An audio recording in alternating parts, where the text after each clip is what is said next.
Hello guys, in this video you are going to learn about conflict and view serializability in DBMS.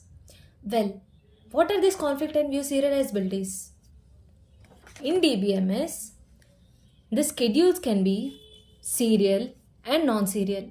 Serial means nothing but after one transaction's completion, the another transaction will start. Okay, that means there is an order here. After T1, it would be T2, or after T2, it can be T1. This is serial. But when it comes to non-serial, here you can see that two transactions are working simultaneously. Okay, so this is non-serial. So in non-serial also, it can be serializable and non-serializable. Okay, in serializable concept, there will be conflict and view serializabilities. Either the schedule can be conflict serializable or the schedule can be view serializable. Now we need to check whether it is conflict or whether it is view serializable. So here, for conflict, we are going to use precedence graph. Okay, when we draw a precedence graph, if there are loops in that, then it is not a conflict. And if there are no loops, then it is a conflict serializable. I will explain you what the precedence graph in detail, okay, later. Now let's see what about view. There are many steps involved in view serializable. Let's see.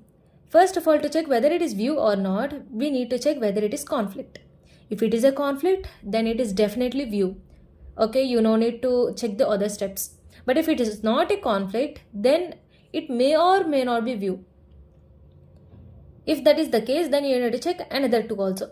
Okay, so the second step here is, if there is no blind right, then it is not view.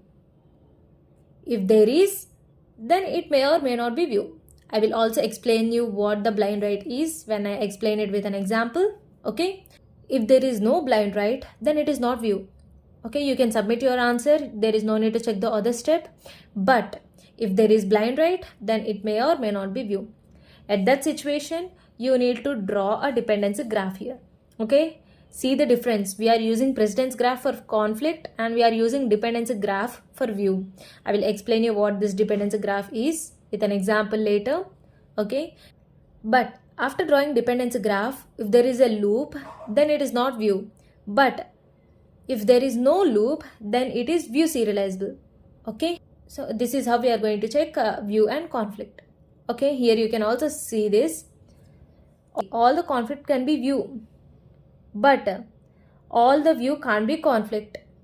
Okay, here you can see if it is conflict, then it will be definitely view. But if it is not conflict, this part here you can see this part, if it is not conflict, then it can be view. There is a chances that it can be view. Okay, now let's see with an example. Here I have taken an example schedule. Okay, here you can see there are three transactions and here you can see the order. Now let's check whether it is conflict serializable or not. So for this, we need to draw a precedence graph. Okay, what is this precedence graph?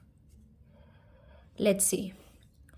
So when there are R to W or W to R or W to W, we need to draw an edge for this. Okay, so here it is nothing but in precedent graph, all the vertices are transactions. Okay, so we need to draw these vertices. What are the transactions here? T1, T2, T3. So T1, T2 and T3.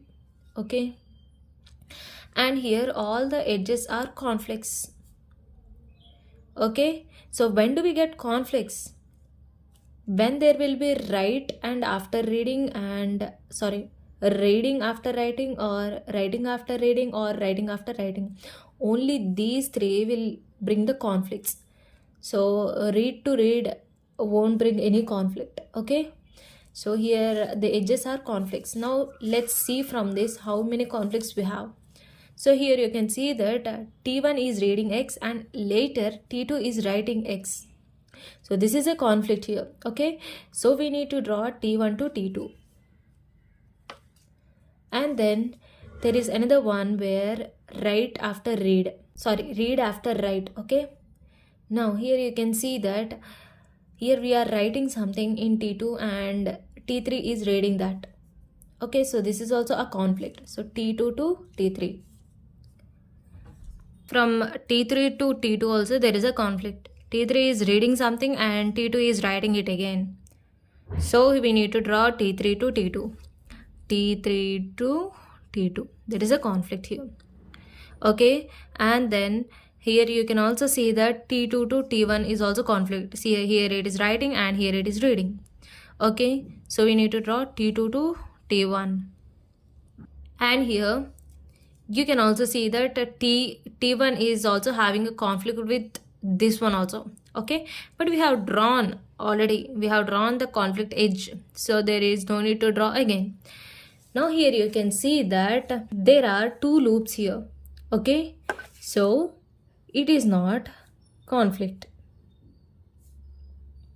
Okay, so it is not a conflict serializable, right? Now let's check whether it is a view serializable or not. Okay, for view serializable the first step is if it is conflict or not. Yeah, it is not conflict. So if it is not conflict, then it may or may not be view. Okay, now let's check whether there are any blind writes or not. Okay, what is the blind write? Blind write is nothing but a transaction will write something without reading. Here you can see that T2 is doing that. T2 haven't read the value of X, but still it is started writing on X.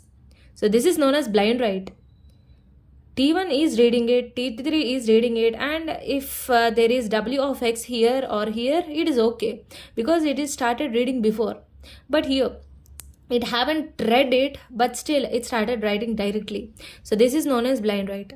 So if there is a blind write, then it may or may not be view.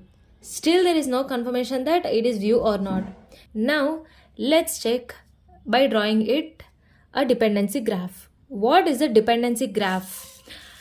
See, in dependency graph, we need to find two things here. First of all, which transaction first read it and which transaction first write that value.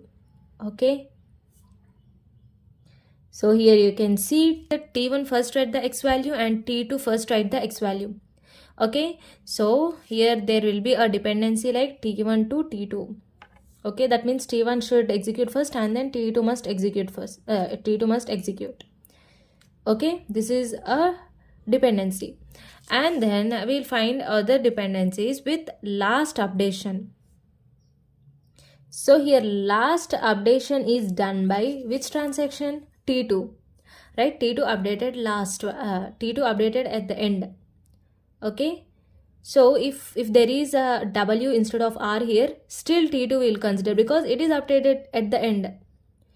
Okay, so the updation is from T2. So here the last updation is done by T2. Okay, that means T1 and T3 must execute before T2.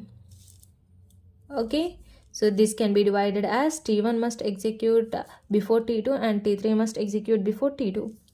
Okay, now according to these three functional dependencies, we need to draw a dependency graph. Okay, now let's draw this T1 to T2 and T1 to T2, okay, T3 to T2. Okay, there is no loop here. If there is a loop, then it is not view serializable. If there is no loop, then it is view serializable. Okay, this is a view serializable, right? So now according to this, what are the schedules we can write that are serializable? Let's see. Say T2 must be at the end. Okay, so let's write here T2, and before that the order can be T1 to T3 or T3 to T1. Okay, these are the two types of view schedules we can get, right? So this is how we are going to find conflict and view serializabilities.